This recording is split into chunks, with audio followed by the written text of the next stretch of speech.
Lesson 1.11 has as its focus the presenting to the students of the next 6 of the 60 most commonly used verbs. Before we get into the actual demonstration of the gestures and talking about the gestures, how they can be used and drilled, let's take a look quickly at the video you'll show your students first of all as you begin this lesson. Okay, here you see lesson 1.11, and the first section here contains the instructional video, which you probably won't show in class, although you could if, let's say, for example, you had a previous test, students were taking it one-on-one, you could assign for the other students in the class to watch the video if they had workstations or they had some place in the classroom where they could watch it without being a distraction to the person being tested one-on-one. Otherwise, students could watch it at home, where they could watch it or at home because they missed a class or they simply didn't understand what you presented in class and wanted a little more reinforcement. So in any case, that's the section 1.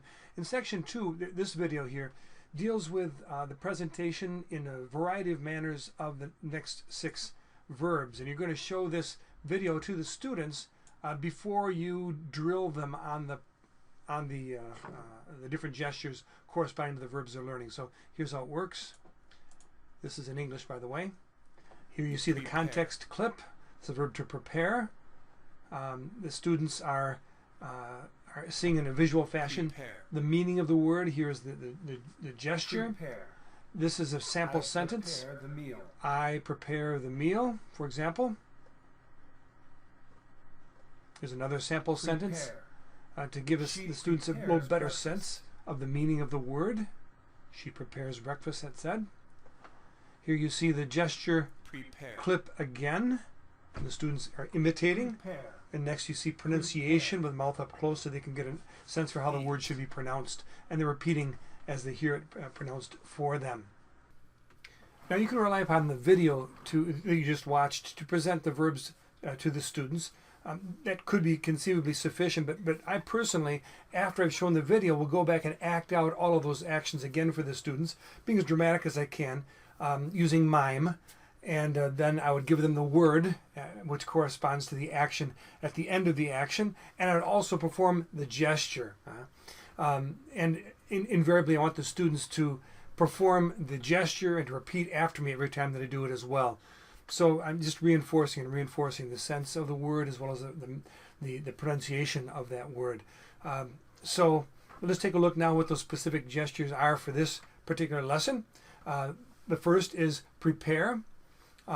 Prepare obviously starts with the same gesture as the verb to make or to do, which is natural, it's intentional, because these two verbs, make and do or prepare, have a lot in common, are used in very similar situations. But I finish it off, of course, with a stirring motion. That stirring motion, of course, suggests food preparation, and we know that prepare is used in many other contexts, not just in food preparation. But you start off with that which is the most common, most straightforward as far as the meanings of a particular word, and then later on, as the students are exposed to the verb prepare in other contexts, they see that it has other applications as well. They get a more refined sense of its actual meaning. So that's the first gesture, is prepare. Next is eat. The third is like. And now this is an important point to catch here. I could simply present the gesture like this, like. But that would be totally insufficient. Yes, I'm using my hand, but what am I doing? I'm neglecting to use all the rest of my body, in particular my facial expression. I want to give them as many cues as I possibly can as to the meaning of this word. And so when I present the verb like, I'm going to do it more like with a big grin on my face. And if I'm presenting it to them in a context of the consumption of food, like we see in that video right there, I'm probably going to go like. I'll lick my lips and I'll make a sound indicating pleasure. So the more cues you can give them, the better it's going to be for them, for their retention. The fourth verb is this is the gesture, the verb watch. And you probably have much better vision than I, and so you don't need to squint like that. But it gets the idea across by squinting like that you're watching something. They catch on in that fashion. This is a watch. Next, we have two verbs. The verb put, first of all, and the verb take. And the still images, it's really difficult to show a difference between put and take in a still image. That's why the arrows, when you come to those pictures, you'll see that that these still images have arrows indicating whether the item is coming toward a person or going away from a person. But even at that, it's not necessarily extremely clear. And so it's good for you to act out this idea of put and take. Take some things from your pocket. And by the way, always, as you're doing something, always be describing, narrating what you're doing. So you take, for example, I take my wallet and I put my wallet on, and I'll say all of this in Spanish or French, whatever language I'm teaching, knowing full well when I say wallet, they don't know that word, although of course they can see it, so it's pretty straightforward. But I put my wallet on Bill's desk. When I say on Bill's desk, they don't know what that is. It's not deeply important that they understand. Always focus on the essentials. The essentials in this sentence are I and put, just those two words. If they don't understand all the rest of the sentence, really it has very little consequence. They can see what I'm doing. When I say I put, that's really quite sufficient. Because I put my wallet on Bill's desk. What I got here? Cell phone. I put the cell phone on Mary's desk, and then I come back to Bill. And usually what I do is I knock the wallet on the floor or somewhere where it's out of sight. And when the other students in the class, hopefully, I don't want them to notice that I do that. So I just do it kind of in a backhanded fashion as I turn to Mary's desk. And then I come back and I register shock because, hey, where's my wallet? I try to make a big dramatic scene out of it that my wallet is missing. And I said, I put my wallet on this desk. Oh, there it is. I find it. And then I take my wallet and I say thank you to Bill. And I take my cell phone back. So act out, narrate what you're acting out, and not just narrate, but in addition, do the gestures that correspond to the words. So I take and I put as you're narrating your actions. Okay? So one more time, those verbs are, or those gestures are prepare, eat, like, watch, put, take. Okay. Hopefully you'll be able to retain those. Now, drilling gestures. What I do once I have presented all these verbs to the students, and now they have a total of 11, from vivir, or habiter, or live, to the last one was take, or tomar, or prendre, or whatever language it is you happen to be teaching. Once I've presented those verbs to the students, they have a total of 11 now. Now I'm going to start drilling. And I'll probably start a number of classes in this fashion, several classes in a row, until really the knowledge of the gestures and the word that corresponds to the gestures has become a reflex response for the students, and they don't need to think about it. So what I'll do, I'll say to them, okay, what I'm going to do now is I'm going to say the word. I want you to perform the gesture. Okay. Now all of that I say, of course, in the target language. I know very well they don't understand all the words that I'm saying. Through repetition of this activity, it'll become automatic over time, of course. But at first, they don't necessarily understand all I'm saying. So when you're even giving instructions, you must find creative ways to, with your hands, represent to the students what it is you're telling them to do. So I would actually do it in this fashion. Okay. I say the word, live, make, listen to. I say, you do the gestures with your hands. You do the gestures with your hands. Okay, so I say live, and I walk up to a student, I'd take his hands, and I'd form the gesture live to get across the idea that it's for them to perform the gesture. Okay, and so then we just, at that point, I'll say, okay, and I try and make it I try and challenge him, get him to go as quickly as they can, and I'll say, I'll do this in French. Écoutez. And the students, of course, perform this gesture. Habiter. They perform this gesture. And I try and get real tense about it because I'm trying to convey to them a certain sense of intensity about the activity. Well, after we've drilled, gone through all 11 verbs maybe twice in that fashion, I'll say, okay, now what I'm going to do is this time I will perform the gesture. I want you to say the word. You always want to go in that order because doing the gesture for them is much easier than saying the word, coming up with the word and saying it. And so you want to do that, have them say the word second of all. And so I'll say, okay, you ready? Here we go. I can't remember the verbs.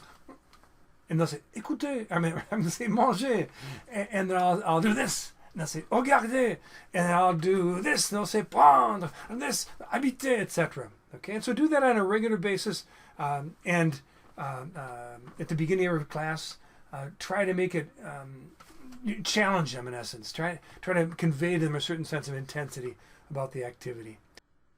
Okay, here we are back inside the lesson again, and going from section 2 to section 3. Here we see what in essence is a reprise of what they just saw in the video. Here they have a presentation once again of the 6 verbs with a picture of the gesture. They click on the prepare. They hear the statement prepare. Here they see 3 different pictures that suggest the sense of prepare. So in essence, this is like the context clip that they saw in the original video. I prepare breakfast. I prepare breakfast. I prepare lunch. I prepare lunch. I prepare dinner. I prepare dinner. They get the sense from the first picture that preparation has to do with making these meals, and so I don't need to show me actually making 3 meals since it would be the same picture. And besides, I don't know how to cook. The second sentence right here, we have the verb to eat, and so here you see if you click on it, you hear I eat breakfast. I eat an ice cream He eats cone. an ice cream cone. He eats an ice cream cone. Here's he eats cereal. He eats cereal. The point I want to make in this section is breakfast, ice cream cone, cereal. For the most part, certainly breakfast they might have heard, but the other words they've never heard before. Cereal and ice cream cone. If we go down here, they'll hear the word dogs, for example. Here they'll hear the word snow. Here it's going to be dishes. They may have heard that, but here it's going to be a washing machine. That's the extraneous stuff. The additional words beyond the first 2 words are almost meaningless. Don't try and expect the students to learn those words at this point. Some of those terms they'll learn several months from now, if at all. And so the key is the first 2 words, the subject and the verb. What's the first verb? Prepare. So I prepare, I eat, I like, or he likes.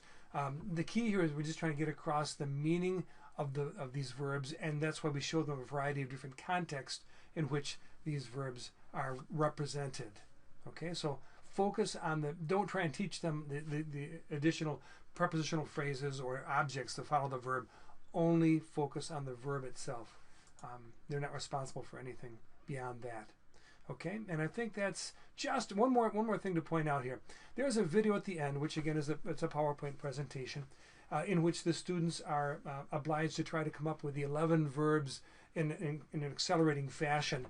Just a suggestion for you. This is something I always did. I'm not going to click on it because you've seen these before. When you do one of these race videos that goes faster and faster and faster and faster, leave the front of the classroom, go and find an empty seat, but sit somewhere hopefully in the middle of the class and sit down among them in the midst of the students, and just act as though you're a student. Don't look at them to see what they're doing. Look at the screen as though you're engrossed in it, and try to follow along with the activity as though you're one of the students performing the action, the activity with them. I've found that your participation, even though intellectually they know that you know all of this information, your sitting down and actually participating with them conveys to them a sense of the seriousness of the activity, and that you're all in it together, and it gets them engaged, gets them actually trying to keep up with the pace of the video as well. And when you get down to the last section, which is going so fast that you have 2 seconds in which to say each of the words, show a certain degree of intensity, like you're really trying to accomplish this. It's contagious. It'll be caught by the students around you, that intensity and the sense of trying to rise to meet a challenge. Okay, I think that's it for today's video. Best of success in this lesson. See you soon.